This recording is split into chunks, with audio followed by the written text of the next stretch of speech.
William Dorsey Pender was a Civil War Confederate Major General, born in Edgecombe County, North Carolina.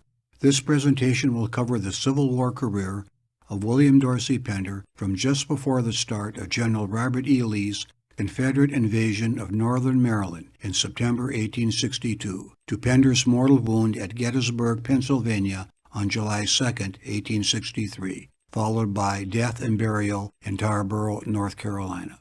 Brigadier General Dorsey Pender's continued valor, initiative, and leadership in Robert E. Lee's Army of Northern Virginia earned Pender a rare promotion to Major General. 1. On September 3rd, General Lee informed Jefferson Davis that the Confederate Army would enter Maryland. Lee was too weak to attack Washington, D.C., but would not give up the initiative won in the 7 Days and Second Manassas campaigns. 2. On September 4th, the front of Lee's army arrived at Leesburg, Virginia, and moved on to White's Ford and other fords on the Potomac River, which were wide and no more than waist deep. 3. While at White's Ford, it took Lee's army from September 4th until September 7th to cross the fords. 4. By September 5th, General McClellan was restored to command of the Army of the Potomac, which now included the disbanded Army of Virginia. McClellan marched his 84,000 troops towards Maryland. 5. By September 7th, the last of Lee's army was bivouacked in Frederick, Maryland. During the march, Brigadier General Pender ordered his officers to firmly control the troops under their commands. Lee's Special Orders 191 issued September 10, 1862. 1. Jackson and his divisions of Lawton, J.R. Jones, and A.P. Hill, including Pender's brigade, were to move northwest from Frederick, Maryland, through the South Mountain Gaps to Boonesboro, Maryland, then head west to Martinsburg, Virginia, and occupy Boulevard Heights to the west of Harper's Ferry. 2. General Longstreet's command were to take the road from Frederick to Middleton. 3. At Middleton, McLaws and R.H. Anderson's divisions were to take the road to Harper's Ferry and occupy Maryland Heights above Harper's Ferry. 4. D.R. Jones and J.B. Hood would remain with Longstreet and Lee from Middleton to Boonesboro. 5. Jackson's D.H. Hill division would serve as rear guard to Lee's army and supply train at Boonesboro. 6. J.G. Walker's division would advance northwest to occupy Loudon Heights above Harper's Ferry.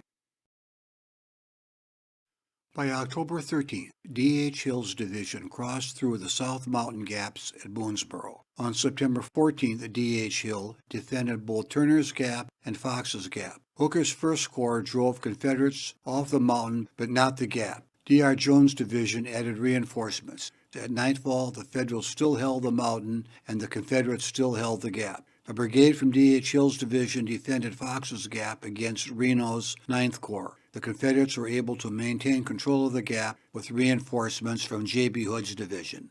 A small portion of General Lafayette McLaws' division defended Crampton's Gap. Franklin's 6th Corps spent 3 hours deploying 3 divisions, which finally overwhelmed the undermanned Confederates and took possession of the gap. By nightfall, Crampton's Gap was in Federal control, and the Confederate positions at Fox's and Turner's Gaps were indefensible. Robert E. Lee ordered a general withdrawal from South Mountain. The town of Harper's Ferry is located at the bottom of deep cuts formed by the Potomac and Shenandoah rivers. Boulevard, Maryland, and Loudon Heights surround the town. On September 13th, Walker's division reached the base of the undefended Loudon Heights. McLaws attacked Maryland Heights, which held out until the Federals retreated across the Potomac River to Harper's Ferry. A.P. Hill assigned Brigadier General Pender in command of Pender's, Archer's, and Field's brigades to attack the Federal positions on Boulevard Heights. Pender's multi-brigade command successfully assaulted the position, and the Federals withdrew back towards Harper's Ferry. Early on September 15th, the Confederate guns located atop the 3 heights fired a massive barrage down into Harper's Ferry. The Harper's Ferry garrison surrendered. General Lee ordered that all Army of Northern Virginia commands were to reunite as soon as possible at Sharpsburg, Maryland. A.P. Hill divisions remained at Harper's Ferry.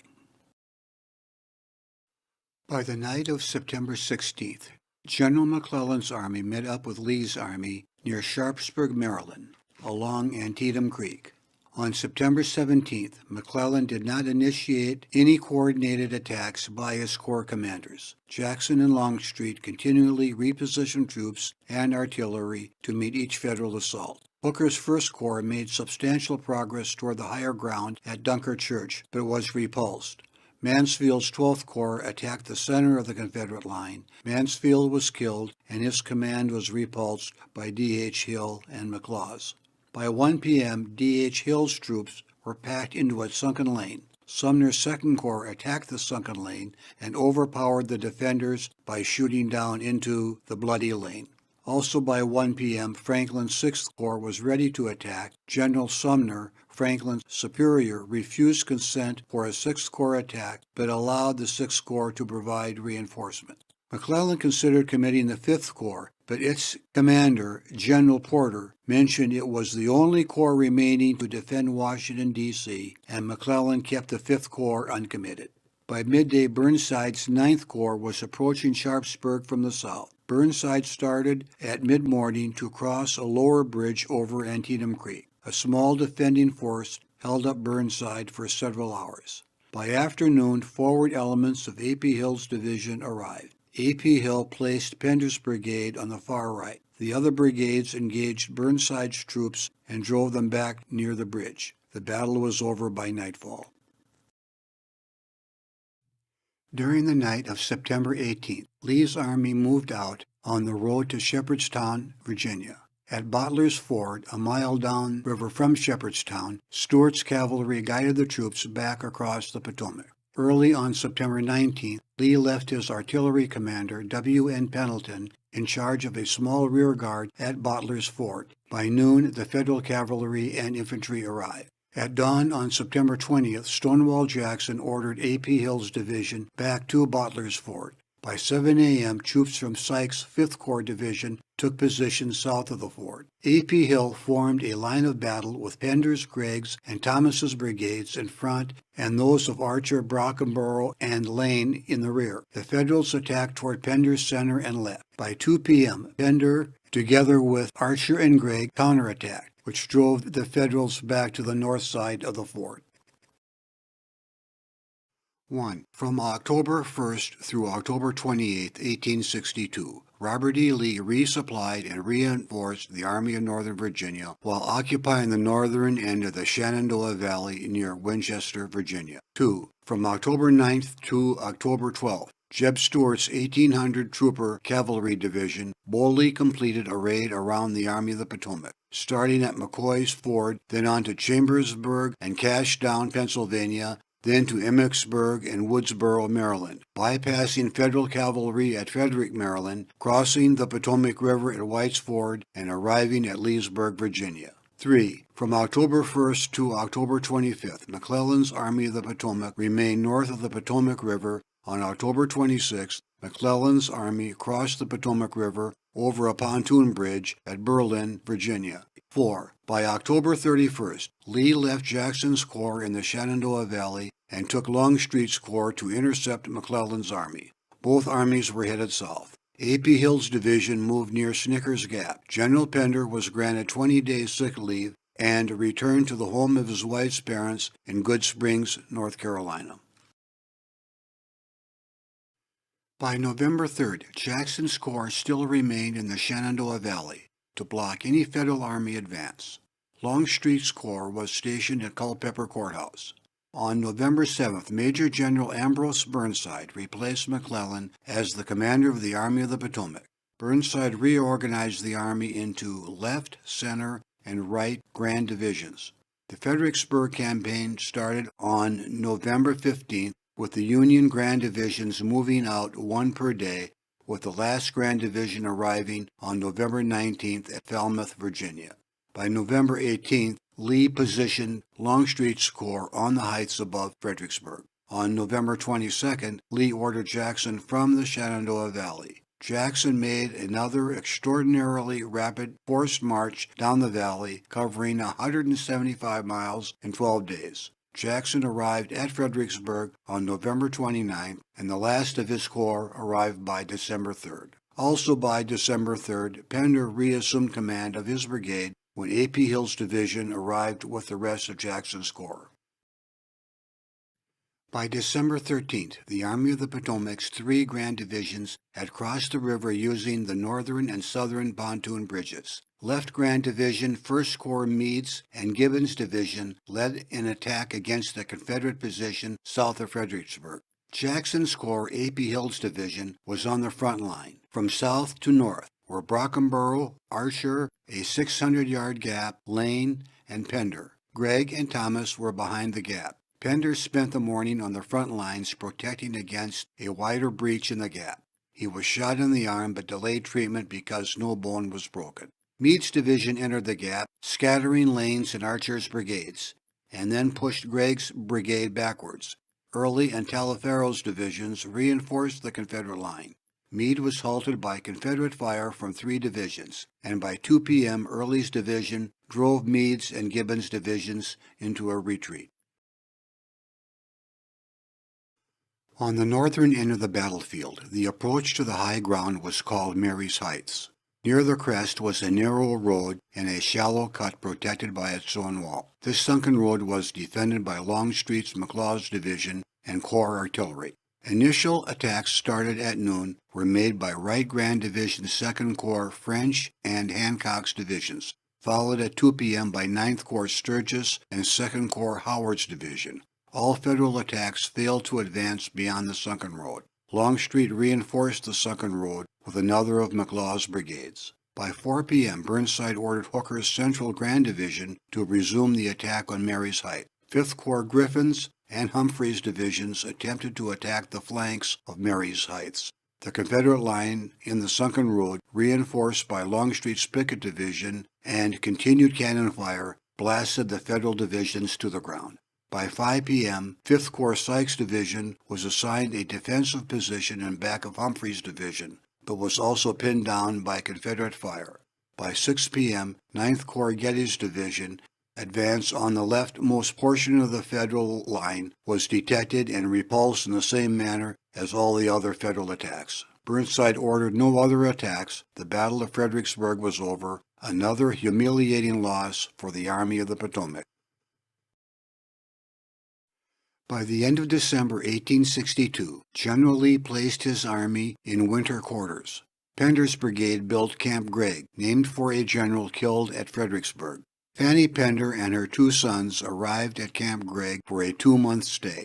General Lee sent from Longstreet's Corps Ransom's and later Pickett's and Hood's divisions to halt Federal Army advances in the eastern Virginia and North Carolina border area.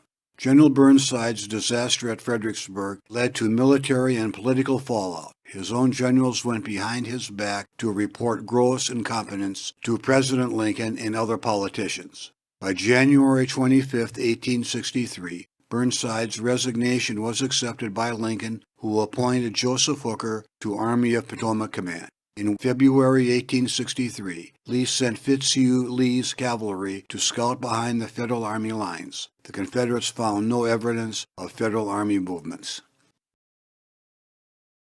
Hooker's planned spring 1863 master strategy was to execute a double envelopment of the Army of Northern Virginia by simultaneously attacking Lee's army in both the front at Fredericksburg and the rear from Chancellorsville. By April 30th, Hooker's 5th, 12th, and 11th Corps were concentrated near Chancellorsville. The 2nd Corps was within striking distance of Chancellorsville. General Hooker assigned General Sedgwick to command the Union forces at Fredericksburg, which included Sedgwick's 6th and 1st Corps. The 3rd Corps was held in reserve. General Lee had 6 divisions in the vicinity of Fredericksburg. General Longstreet and 2 divisions were on detached duty in the eastern Virginia and North Carolina border area.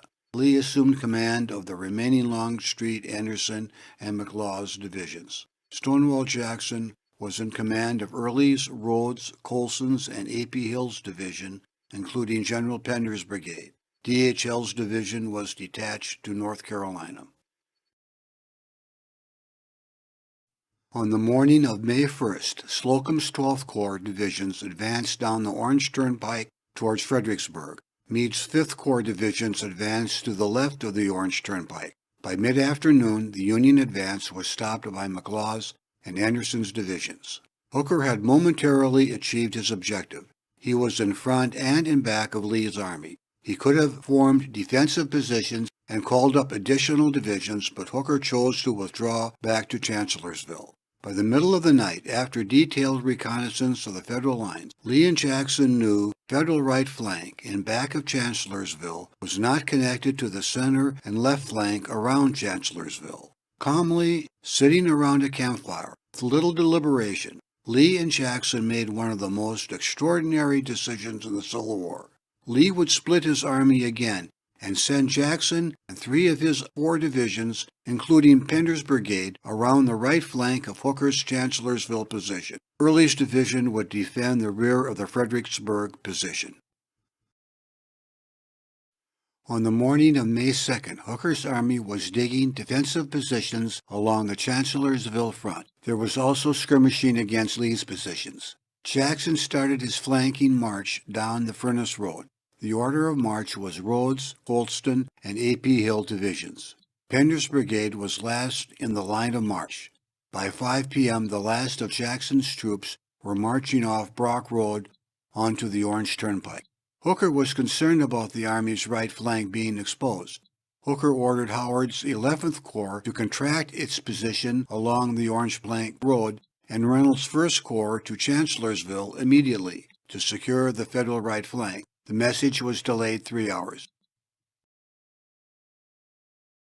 Around 5 p.m., Jackson's 3 divisions exploded out of the woods and down the Orange Plank Road. The 11th Corps divisions were caught totally unaware, and the entire 11th Corps was forced to retreat back towards Chancellorsville, where 12th Corps artillery fire halted the Confederate advance by 7:30 p.m. By nightfall, Jackson's corps had advanced to within sight of Chancellorsville, but darkness was leading to confused and disorganized Confederate and Federal dispositions. Around 9 p.m., Jackson and several staff members rode down the Orange Plank Road to determine if further attack was feasible. 18th North Carolina skirmishers, who believed the approaching group were Federal cavalry, and fired a volley into the suspected enemy. Jackson was hit with 3 bullets. Later, Jackson's left arm was amputated, but he died of pneumonia on May 10th, tended by his wife and staff. About 7 a.m., Heath's division, including Pender's brigade, advanced down the Orange Plank Road to attack Sickles' 3rd Corps behind breastworks dug during the night. Pender's brigade claimed killing Federal Division Commander Berry and Brigade Commander Hayes. By 8 a.m., Pender and the other brigades advanced further down the Orange Plank Road, but were met by counterattacking Federal brigades and artillery fire. By this time, Confederates had placed 30 guns at Hazel Grove to shell the Federal positions at Fairview. By 9 a.m., Pender led his brigade and Thomas' brigade forward in a general attack towards Chancellorsville. Pender led the charge, capturing another line of Federal rifle pickets, and held its ground until forced to retreat from Federal counterattack and lack of ammunition. The Federal Army started its retreat north from Fairfield to positions beyond Chancellorsville. General Hooker was slightly wounded and out of action for the rest of the day. The Fredericksburg sector and 6th Corps commander General Sedgwick was ordered to advance towards the rest of the Federal Army at Chancellorsville. By 9 a.m., Sedgwick ordered 2 brigades from the 2nd Corps and a division from the 6th Corps to attack Marye's Heights. Jackson's early division was defending a 6-mile front on the heights above Fredericksburg. The Marye's Heights sector was defended by 1 brigade from Early's division and 2 regiments from McLaws' division. After initial setbacks, Federals advanced close to the stone wall. Confederate artillery could not depress their guns, and the Federals captured Marye's Heights and advanced towards Lee's army at Chancellorsville. By 2 p.m., Sedgwick's brigades arrived at Salem Church on the crest of a ridge near the Orange Plank Road. McLaws' brigades were coming up behind the ridge. The Federals advanced beyond Salem Church, but a Federal counterattack retook the church and schoolhouse. Federal guns held the Confederates to the Salem Church vicinity.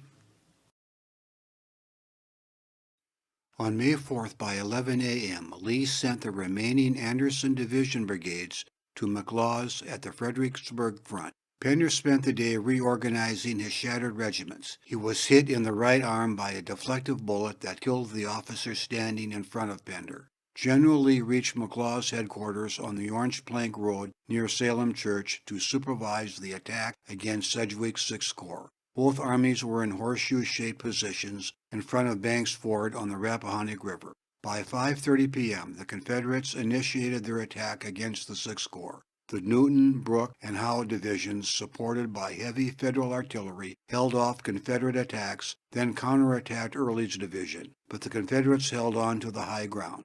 Sedgwick considered himself surrounded by Jackson's and Longstreet's. At 11 p.m., Sedgwick informed Hooker the Sixth Corps would cross the Banks Ford bridges back over the Rappahannock River.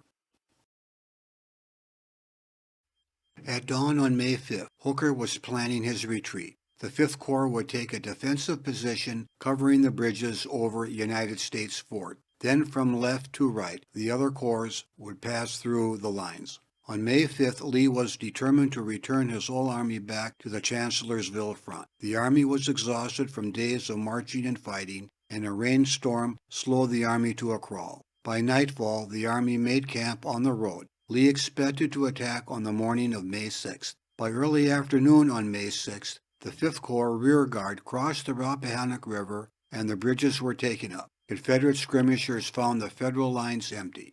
General Pender had the unfortunate duty of informing General Lee that the Federal army was gone. General Lee, in a rare fit of temper, said, "This is the way that you young men are always doing. You have again let these people get away." On May 7th, Pender's brigade marched back to Camp Gregg. Later, Fanny Pender and children joined Pender for several weeks. It was the last time Dorsey Pender would see his wife and sons. Jefferson Davis was under intense political pressure to provide substantial reinforcements from General Lee's army to General Pemberton in Mississippi. On May 15th, Jefferson Davis held a council of war with Secretary of War James Seddon and General Lee. Lee made his case for another offensive campaign that must be started. General Lee, in a letter to Jefferson Davis, "Pender is an excellent officer, attentive, industrious, and brave. He has been conspicuous in every battle, and I believe wounded in almost all of them." On May 30th, General Lee issued special orders Lieutenant General James Longstreet, 1st Corps, Lieutenant General Richard Ewell, 2nd Corps, Lieutenant General A.P. Hill, a new 3rd Corps. Major Generals Richard Anderson, Harry Heath, and Dorsey Pender were assigned to division commands. By June 6th, Ewell and Longstreet arrived at Culpeper Courthouse. A.P. Hill's corps, including Pender's division, was retained on the Fredericksburg front to demonstrate the Army of Northern Virginia's presence. By June 14th, General Hooker realized that Lee had abandoned the Rappahannock line. Abraham Lincoln reminded Hooker that Lee's army was the objective. From June 15th to 19th, Longstreet moved from Culpeper Courthouse through the Blue Ridge Mountains at Snickers and Ashby's Gap. From June 15th to the 21st, Ewell's corps crossed the Potomac at Shepherdstown. From June 22nd to the 27th, A.P. Hill and Longstreet crossed the Potomac at Shepherdstown. Ewell arrived at Chambersburg, Pennsylvania, and then marched to Carlisle. A.P. Hill and Longstreet continued through Boonesboro and Hagerstown to Chambersburg. On June 28th, Lincoln appointed George Meade commander of the Army of the Potomac. Dorsey Pender wrote his last letter to Fanny. "Now, darling, may our good Father protect us and preserve us." By June 29th, Lee knew Meade's army was approaching Pennsylvania. Lee sent out orders for his widely scattered corps to fall back towards the vicinity of Chambersburg.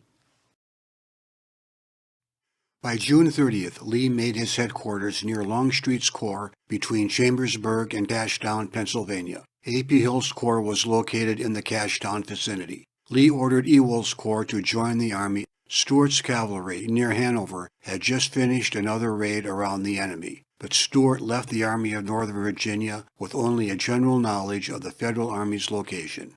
On June 30th, Meade's Army of the Potomac was marching in the direction of Gettysburg. John Reynolds in command of the Army's left wing, consisting of Reynolds' 1st, Sickles' 3rd, and Howard's 11th Corps. Slocum's 12th Corps and Hancock's 2nd Corps formed the second line behind Reynolds.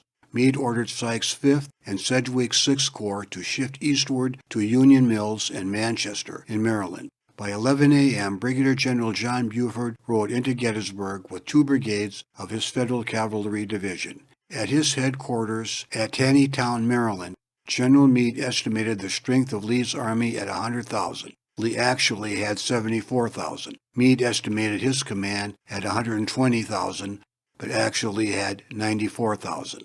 By the end of June 30th, his third day in command, General Meade had a grasp of the situation.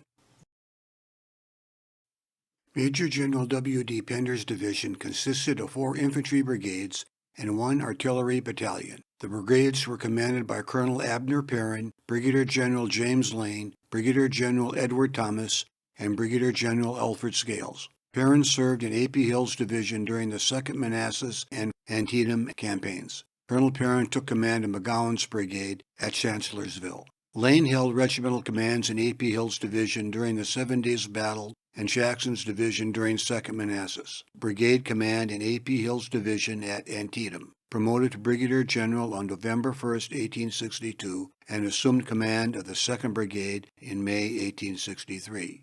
Thomas served in A.P. Hill's division for the entire Civil War, commanded brigades in all of the major battles of the Army of Northern Virginia. Scales was elected to Colonel of the 13th North Carolina. He held regimental commands at Yorktown, Williamsburg, 7 Days Battles, Fredericksburg, and Chancellorsville. Promoted to Brigadier General on June 13, 1863. General Lee's orders for July 1st were for a reconnaissance of Gettysburg by A.P. Hill's corps. Heath's division was sent down the Emmitsburg Pike towards Gettysburg at dawn, followed by Pender's division. At 7 a.m., Heath made contact with Brigadier General Buford's Union Cavalry Division on the Emmitsburg Road near Hurr's Ridge. Heath's brigades advanced towards Hurr's Ridge. Buford maintained a retreating skirmish back towards the McPherson Ridge. By 10 a.m., Major General Reynolds assigned temporary command of the 1st Corps to Major General Doubleday. Wadsworth Division was in the lead. Reynolds' most urgent need was to get Wadsworth Division to McPherson's Ridge. At 10:15 a.m., Reynolds was killed while leading his command forward. Doubleday was now the 1st Corps commander. The advancing Federals collapsed the Confederate line back towards Hurr's Ridge. By 11 a.m., Confederates advanced north of the Chambersburg Pike near the unfinished railroad cut. They attacked Doubleday's right flank, driving the Federals back towards Seminary Ridge. Federal troops south of Chambersburg Pike charged into the now exhausted Confederates, forcing them to retreat. Also by 11 a.m., Dorsey Pender's division was advancing down the Chambersburg Pike in the vicinity of Hurr's Ridge, towards Heath's division, which had lost its combat cohesiveness. Rowley's and Wadsworth 1st Corps divisions occupied McPherson's Ridge. Robinson's 1st Corps division occupied a position north of the Chambersburg Pike. Corps Commander Ewell with Rhodes' division were on the Carlisle Road advancing towards Gettysburg. Ewell's Early's division was to the east, also advancing towards Gettysburg. After 2:30 p.m., Rhodes' division made uncoordinated attacks towards Robinson. Rhodes' troops were initially hit by massive Federal infantry and artillery fire, which temporarily halted the Confederates until reinforcements arrived. Heath attacked Rowley and Wadsworth on McPherson's Ridge. The Confederates overlapped the Federals' position, which led to the collapse of the Federal left flank. The Federals were forced slowly back towards Seminary Ridge. General Heath received a serious head wound. By this time, Pender's division replaced Heath's broken brigades, weakened by the all-day combat. 11th Corps Commander Howard assumed Federal Army command at Gettysburg after the death of General Reynolds. General Schurz assumed command of the 11th Corps, Barlow, Schlemming's, and von Steinwerner's divisions. By 4 p.m., Dorsey Pender's division continued the attack on Wadsworth's battered division, defending Seminary Ridge. Pender chose Scales and Perrin's brigades to attack the center. Lane was to attack from the left, but engaged skirmishers too far to the left. Scales' brigade was hit by the fire from 18 Federal guns and halted. Perrin exploited a gap in the Federal lines, then rolled up the flanks of the depleted Federal holding force. General Doubleday passed the order for the 1st Corps to fall back to Cemetery Hill.